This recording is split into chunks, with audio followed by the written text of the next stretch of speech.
समाजकार्य news YouTube चॅनेलला subscribe करा आणि परिसरातील ताज्या घडामोडी सर्वात आधी बघण्यासाठी बेल आयकॉनला क्लिक करा।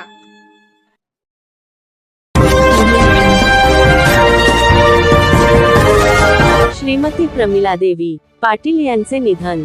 सांगली येथील श्रीमती प्रमिलादेवी गुलाबराव पाटील वय 95 यांचे वृद्धापकाळाने निधन झाले। माजी खासदार आणि काँग्रेसचे माजी प्रदेशाध्यक्ष सहकार महर्षी दिवंगत गुलाबराव पाटील यांच्या त्या पत्नी तर भाजपचे नेते पृथ्वीराज पाटील यांच्या आई आहेत। त्यांच्यावर अमरधाम स्मशानभूमीत अंत्यसंस्कार करण्यात आले। रक्षाविसर्जन रविवारी तारीख 18 सकाळी 8 वाजता आहे। करवीर संस्थानातील तत्कालीन chief of police Babasaheb Nimbalkar यांच्या त्या कन्या शाहू महाराजांच्या दरबारात त्यांचे आजोबा पहिल्या वर्गाचे सरदार होते। 1949 मध्ये त्यांचा गुलाबराव पाटील यांच्याशी विवाह झाला। गुलाबराव पाटील वकील व राजकारण यात व्यस्त असायचे।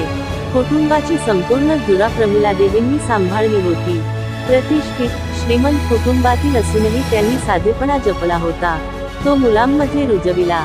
पतीचे निधन, दिराचे निधन, मोठ्या मुलाचे, मुलीचे अन सुनेचे आकस्मिक निधन अशा अनेक संकटांना त्यांनी धीराने तोंड दिले।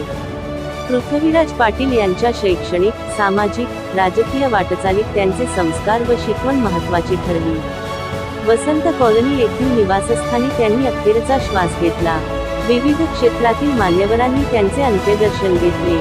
समाजकार्य न्यूजसाठी सांगलीहून अनिल जाधव।